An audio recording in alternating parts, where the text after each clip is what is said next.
Hi guys, welcome to our channel. ఎన్నికలు అయిపోయినాయి. ఇప్పుడు బెట్టింగ్ సీజన్ గట్టిగా నడుస్తుంది. సరే, ఈ బెట్టింగ్ సీజన్ బేస్ చేసిన ఒక 2-3 వీడియోస్ కూడా వస్తాయి. అవి కూడా చూడండి, కొంచెం ఉపయోగపడే వీడియోసే. మెయిన్ ఏంటంటే ఎవరు గెలుస్తారు అనే దాని మీద ఎక్కువగా బెట్టింగ్స్ జరుగుతున్నాయి. ఇవన్నీ ఇప్పుడు అన్ని పార్టీలు కూడా మేమే గెలుస్తూ ఉంటాం. ఇప్పుడు కూటమి ఉంది, కూటమి వాళ్ళందరూ మేమే గెలుస్తామని చెప్పుకుంటారు, వాళ్ళ లెక్కలు వాళ్ళకు ఉన్నాయి. వైసీపీ వాళ్ళు మేమే గెలుస్తామని చెప్పుకుంటారు, వీళ్ళ లెక్కలు వీళ్ళకు ఉంటాయి. ఏ పార్టీ వాడైనా మేము గెలుస్తామని చెప్పుకుంటారు, కానీ ఓడిపోతాం అని ఎవరో చెప్పుకోరు కదా. ఇప్పుడు ఈవెన్ కమ్యూనిస్టులు కూడా మేము గెలుస్తామనే చెప్పుకుంటారు, లేదంటే మేము ఎదుటి వాళ్ళ గెలుపోవటాలను ప్రభావితం చేయగలిగే రేంజ్లో ఓట్లను చీలుస్తామని చెప్పుకుంటారు.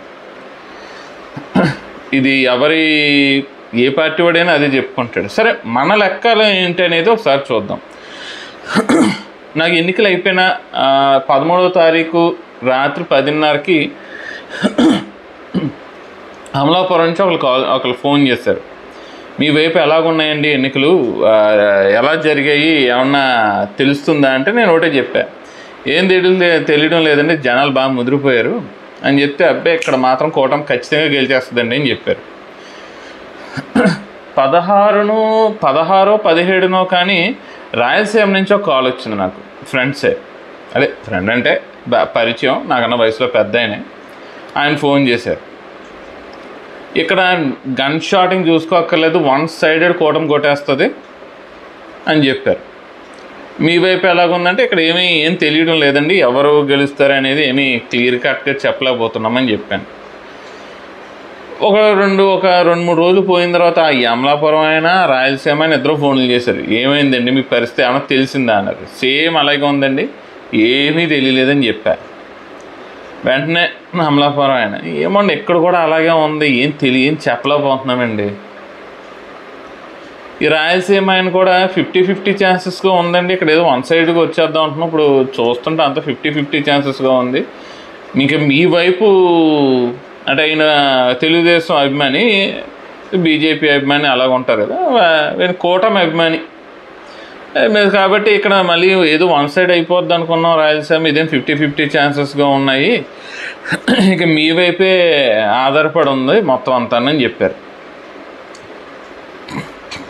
సో అన్ని పార్టీల వాళ్ళు పైకి మేకపోతు గాంభీర్యం వలకపోస్తున్నారు తప్ప ఎవరు గెలుస్తారు అంటే మాత్రం ఎవ్వరు ఏమీ చెప్పలేని పరిస్థితి. సరే, ఇవన్నీ ఎలా ఉండాలి, లెక్కలు ఏంటనేది చూస్తే ముందు కూటమి లెక్క ఏంటి అని చూస్తే 3 పార్టీలు కలిసాం. కాపులు రాష్ట్ర జనాభా 5.5 కోట్లు అంటే ఒక్క కాపుల జనాభా 1,20,00,000 మంది. బీసీలో ఒక 2 కోట్ల మంది ఉన్నారు, వీళ్ళందరూ మా వైపు వచ్చేస్తారు. ఈ జగన్మోహన్ రెడ్డి అవినీతి, అరాచకం, అభివృద్ధి లేదు, ఉద్యోగాలు ఏమీ ఇవ్వలేదు, రాష్ట్రాన్ని నాశనం చేశారు, పరిశ్రమలు వెళ్ళిపోయినాయి, ఇవన్నీ ప్రజల్లోకి చాలా గట్టిగా తీసుకెళ్ళాం కాబట్టి.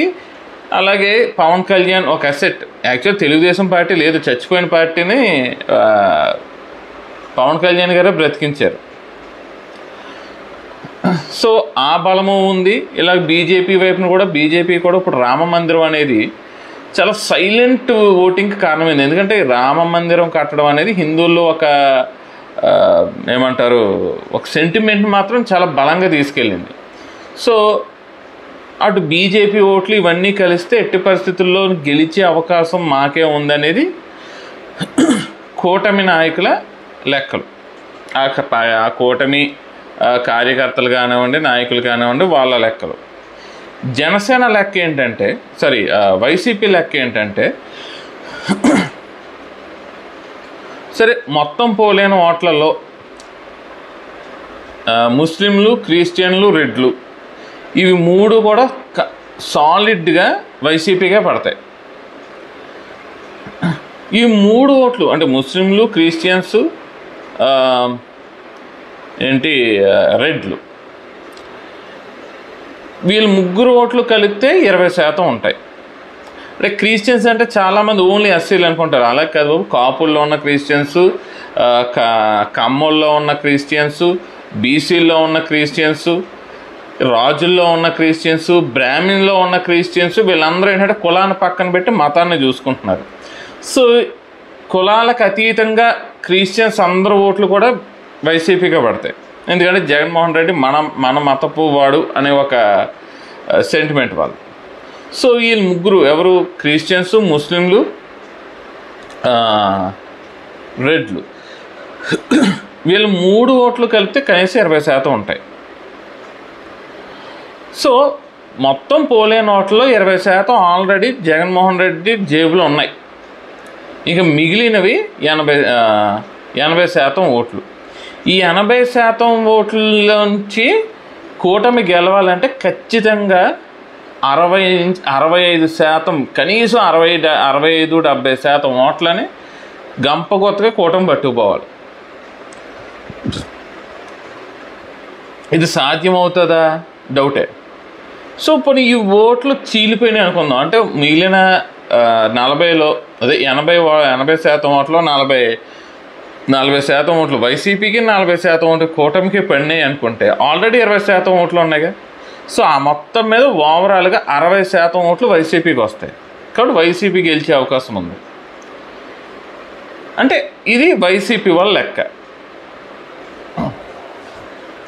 అలాగే వైసీపీ వాళ్ళు చెప్తున్నది ఇంకో లెక్క ఏంటంటే, గతంలో చంద్రబాబు నాయుడు గారు ఎన్నో హామీలు ఇచ్చారు, 2014లో ఏది పూర్తి చేయలేదు.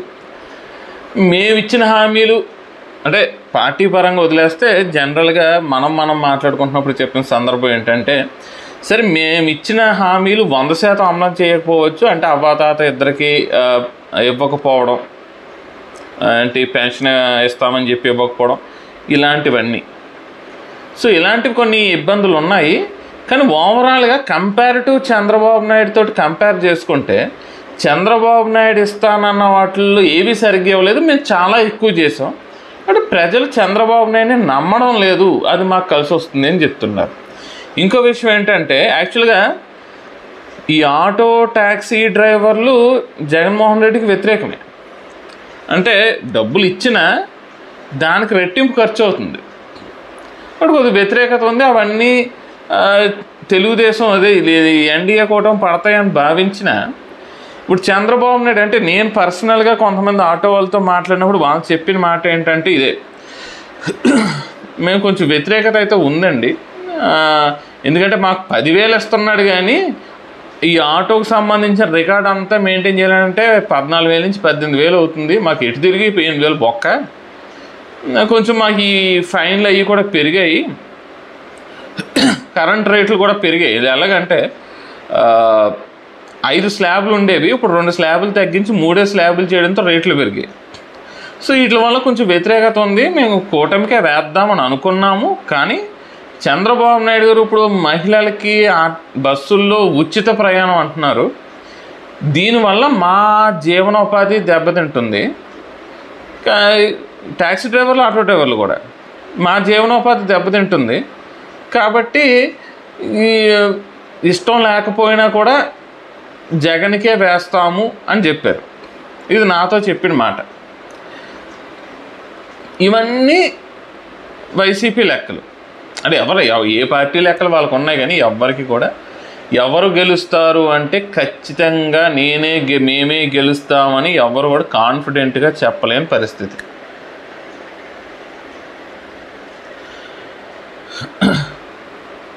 కాబట్టి ఈ బెట్టింగ్ల జోలికి ప్రస్తుతానికి అయితే వెళ్ళొద్దు. ఎందుకు వెళ్ళొద్దు అని తర్వాత చెప్తా.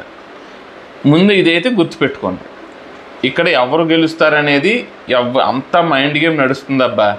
ఎవరు గెలుస్తారనేది ఎవరు క్లియర్గా చెప్పుకోలేరు, చెప్పలేని పరిస్థితి అలాగుంది. నెక్స్ట్ ఇంకో 2 వీడియోస్ వస్తాయి. అంటే మనం 3-4 వీడియోస్ పెడుతుంటే పెద్ద వ్యూస్ రావట్లేదు, నేను ఒక్కో వీడియో చేసి పెడుతున్నాను. కానీ నెక్స్ట్ ఒక 2 వీడియోస్ వస్తాయి. ఆ 2 వీడియోస్ కూడా ఒకసారి చూడండి, మీకు క్లియర్గా తెలుస్తుంది ఏంటన్నది. అది మెయిన్ బెట్టింగ్ల గురించి, బెట్టింగ్లో జరుగుతున్న మ్యాచ్ ఫిక్సింగ్ల గురించి చెప్తారు.